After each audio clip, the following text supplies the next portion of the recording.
भाइयों और बहनों, पंजाब की वीर भूमि को, जलियांवाला बाग की पवित्र मिट्टी को मेरा अनेक अनेक प्रणाम। मां भारती की उन संतानों को भी नमन जिनके भीतर जलती आजादी की लौ को बुझाने के लिए अमानवीयता की सारी हदें पार कर दी गई।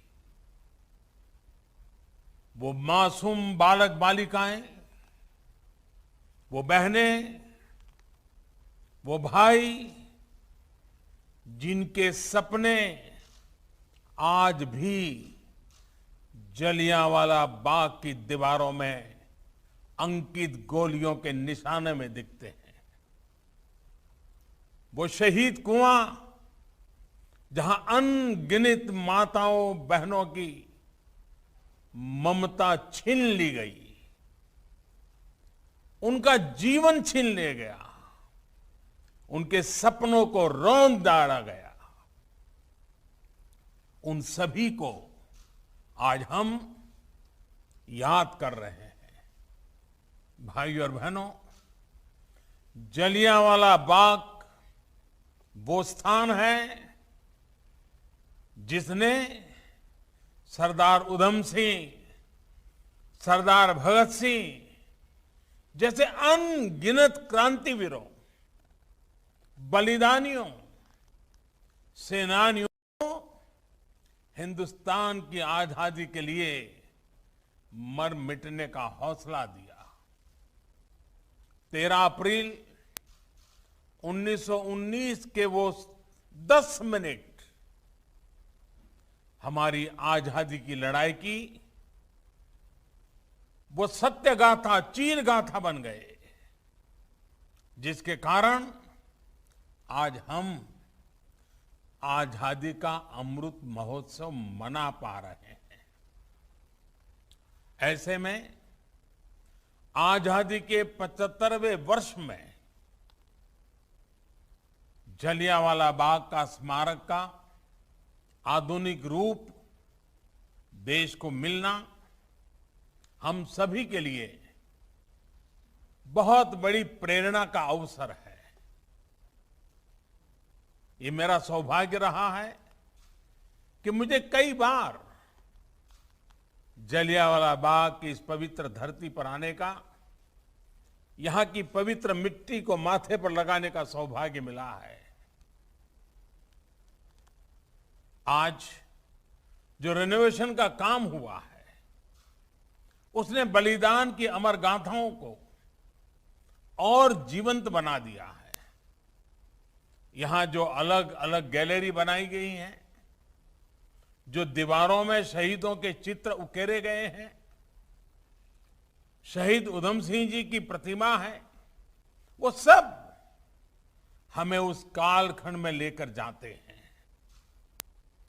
जलियांवाला बाग नरसंहार से पहले इस स्थान पर पवित्र वैशाखी के मेले लगते थे।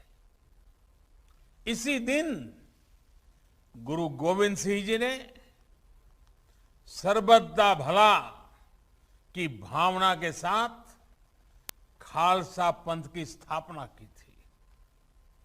आजादी के 75वें साल में जलियांवाला बाग का ये नया स्वरूप देशवासियों को इस पवित्र स्थान के इतिहास के बारे में, इसके अतीत के बारे में बहुत कुछ जानने के लिए प्रेरित करेगा। ये स्थान नई पीढ़ी को हमेशा याद दिलाएगा कि हमारी आजादी की यात्रा कैसी रही है। यहां तक पहुंचने के लिए हमारे पूर्वजों ने क्या क्या किया है, कितना त्याग, कितना बलिदान, अनगिनत संघर्ष। राष्ट्र के प्रति हमारे कर्तव्य क्या होने चाहिए, कैसे हमें अपने हर काम में देश को सर्वोपरि रखना चाहिए, इसकी भी प्रेरणा नई ऊर्जा के साथ इसी स्थान से मिलेगी। साथियों, हर राष्ट्र का दायित्व होता है कि वो अपने इतिहास को संजो कर रखे। इतिहास में हुई घटनाएं हमें सिखाती भी है और आगे बढ़ने की दिशा भी देती है। जलियांवाला बाग जैसी ही एक और विभीषिका हमने भारत विभाजन के समय भी देखी है। पंजाब के पश्चिमी और परिश्रमी और जिंदा दिल लोग तो विभाजन के बहुत बड़े भुक्तभोगी रहे हैं। विभाजन के समय जो कुछ हुआ उसकी पीड़ा आज भी हिंदुस्तान के हर कोने में और विशेषकर पंजाब के परिवारों में हम अनुभव करते हैं। किसी भी देश के लिए अपने अतीत की ऐसी विभीषिकाओं को नजरअंदाज करना सही नहीं है। इसलिए भारत ने 14 अगस्त को हर वर्ष विभाजन विभीषिका स्मृति दिवस के रूप में आने वाली पीढ़ियों को याद रखें, इसलिए इसे मनाने का फैसला किया है। विभाजन विभीषिका स्मृति दिवस आने वाली पीढ़ियों को भी याद दिलाएगी कि कितनी बड़ी कीमत चुकाकर हमें स्वतंत्रता मिली है। वो उस दर्द, उस तकलीफ को समझ सकेंगे जो विभाजन के समय करोड़ों भारतीयों ने सही थी। साथियों, गुरुबानी हमें सिखाती है, सुखू होवे सेव कमाणियां, अर्थात सुख दूसरों की सेवा से ही आता है। हम सुखी तभी होते हैं जब हम अपने साथ साथ अपनों की पीड़ा को भी अनुभव करते हैं। इसलिए आज दुनिया भर में कहीं भी कोई भी भारतीय अगर संकट में गिरता है तो भारत पूरे सामर्थ्य से उसकी मदद के लिए खड़ा हो जाता है। कोरोना काल हो या फिर अफगानिस्तान का वर्तमान संकट, दुनिया ने इसे निरंतर अनुभव किया है। ऑपरेशन देवी शक्ति के तहत अफगानिस्तान से सैकड़ों साथियों को भारत लाया जा रहा है। चुनौतियां बहुत हैं, हालात मुश्किल है, लेकिन गुरु कृपा भी हम पर बनी हुई है। हम लोगों के साथ पवित्र गुरु ग्रंथ साहब के स्वरूप को भी शीर्ष पर रखकर भारत लाए हैं। साथियों, बीते वर्षों में देश ने अपनी इस जिम्मेदारी को निभाने के लिए जी जान से प्रयास किया है। मानवता की जो सीख हमें गुरुओं ने दी थी, उसे सामने रखकर देश ने ऐसी परिस्थितियों से सताए हुए अपने लोगों के लिए नए कानून भी बनाए हैं। साथियों, आज जिस प्रकार की वैश्विक परिस्थितियां बन रही है, उससे हमें यह एहसास भी होता है कि एक भारत श्रेष्ठ भारत के क्या मायने होते हैं। ये घटनाएं हमें याद दिलाती हैं कि राष्ट्र के रूप में हर स्तर पर आत्मनिर्भरता और आत्मविश्वास क्यों जरूरी है, कितना जरूरी है।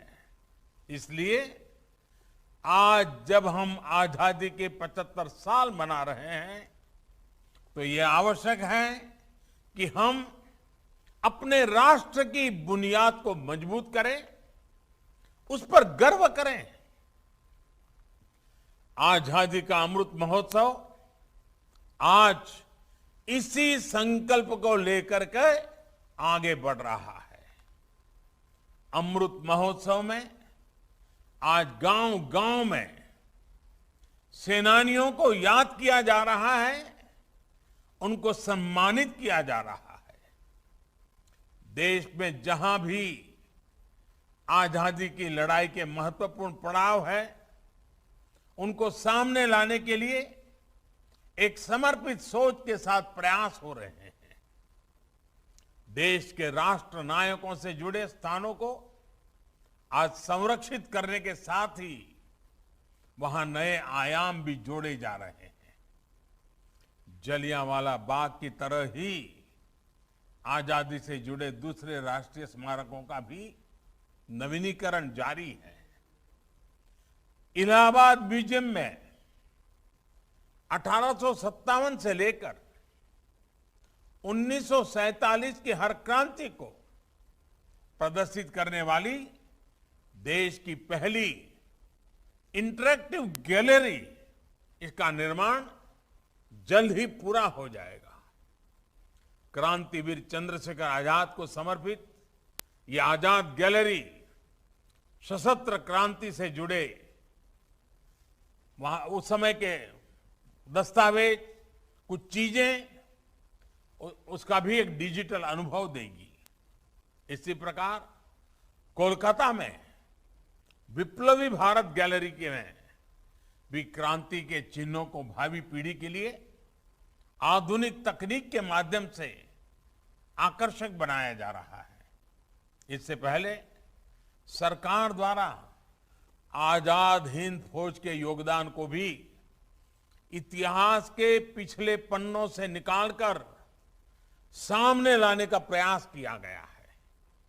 अंडमान में जहां नेताजी ने पहली बार तिरंगा फहराया, उस स्थान को भी नई पहचान दी गई है। साथ ही अंडमान के द्वीपों का नाम भी स्वतंत्रता संग्राम के लिए समर्पित किया गया है। भाइयों और बहनों, आजादी के महायज्ञ में हमारे आदिवासी समाज का बहुत बड़ा योगदान है। जनजातीय समूहों ने त्याग और बलिदान की अमर गाथाएं आज भी हमें प्रेरणा देती है। इतिहास की किताबों में इसको भी उतना स्थान नहीं मिला जितना उनको मिलना चाहिए था, जिसके वो हकदार थे। देश के 9 राज्यों में इस समय आदिवासी स्वतंत्रता सेनानियों और उनके संघर्ष को दिखाने वाले म्यूजियम पर भी काम चल रहा है। साथियों, देश की ये भी आकांक्षा थी कि सर्वोच्च बलिदान देने वाले हमारे सैनिकों के लिए राष्ट्रीय स्मारक होना चाहिए। मुझे संतोष है कि नेशनल वॉर मेमोरियल आज के युवाओं में राष्ट्र रक्षा और देश के लिए अपना सब कुछ न्यौछावर कर देने की भावना जगा रहे हैं। देश को सुरक्षित रखने के लिए पंजाब सहित देश के कोने कोने को जो हमारे वीर सैनिक शहीद हुए हैं, आज उनको उचित स्थान और उचित सम्मान मिला है। इसी प्रकार हमारे पुलिस बेड़े के लोग, हमारे जो पुलिस के जवान हैं, जो हमारे अर्धसैनिक बल हैं, उनके लिए भी आजादी के इतने दशकों तक देश में कोई राष्ट्रीय स्मारक नहीं था। आज पुलिस और अर्धसैनिक बलों को समर्पित राष्ट्रीय स्मारक भी देश की नई पीढ़ी को प्रेरित कर रहा है। साथियों, पंजाब में तो शायद ही ऐसा कोई गांव, ऐसी कोई गली है जहां शौर्य और शूरवीरता की गाथा न हो। गुरुओं के बताए रास्ते पर चलते हुए पंजाब के बेटे बेटियां मां भारती की तरफ टेढ़ी नजर रखने वालों के सामने चट्टान बनकर खड़े हो जाते हैं। हमारी ये धरोहर और समृद्ध हो, इसके लिए निरंतर प्रयास किए जा रहे हैं। गुरु नानक देव जी का 550वां प्रकाशोत्सव हो, गुरु गोविंद सिंह जी का 350वां प्रकाशोत्सव हो, या फिर गुरु तेग बहादुर जी का 400वां प्रकाशोत्सव हो, ये सभी पड़ाव सौभाग्य से बीते 7 सालों में ही आए हैं। केंद्र सरकार ने प्रयास किया है कि देश में ही नहीं बल्कि पूरी दुनिया में इन पावन पर्वों के माध्यम से हमारे गुरुओं की सीख का विस्तार हो। अपनी समृद्ध धरोहर को भावी पीढ़ियों तक पहुंचाने के लिए काम लगातार जारी है। सुल्तानपुर लोधी को हेरिटेज टाउन बनाने का काम हो, करतारपुर कॉरिडोर का निर्माण हो, ये इसी प्रयास का हिस्सा है। पंजाब की दुनिया के अलग अलग देशों से एयर कनेक्टिविटी हो, या फिर देश भर में जो हमारे गुरुस्थान है उनकी कनेक्टिविटी हो, उसको सशक्त किया गया है। स्वदेश दर्शन योजना के तहत आनंदपुर साहिब, फतेहगढ़ साहिब, फिरोजपुर, अमृतसर, कटखड़ कलां, कलानौर, पटियाला हेरिटेज सर्किट को विकसित किया जा रहा है। कोशिश ये है कि हमारी ये समृद्ध विरासत भविष्य की पीढ़ियों को प्रेरित भी करती रहे और पर्यटन के रूप में रोजगार का साधन भी बने। साथियों, आजादी के ये अमृतकाल पूरे देश के लिए बहुत महत्वपूर्ण है। इस अमृतकाल में हमें विरासत और विकास को साथ लेकर चलना होगा और पंजाब की धरती हमें हमेशा हमेशा से इसकी प्रेरणा देती रही है। आज ये जरूरी है कि पंजाब हर स्तर पर प्रगति करे, हमारा देश चहुं दिशा में प्रगति करे। इसके लिए हमें मिलकर काम करना होगा। सबका साथ, सबका विकास, सबका विश्वास और सबका प्रयास की भावना के साथ साथ हमें काम करते रहना होगा। मुझे पूरा विश्वास है कि जलियांवाला बाग की ये धरती हमें हमारे संकल्पों के लिए सतत ऊर्जा देती रहेगी और देश अपने लक्ष्यों को जल्द पूरा करेगा। इसी कामना के साथ एक बार फिर इस आधुनिक स्मारक की बहुत बहुत बधाई, बहुत बहुत धन्यवाद।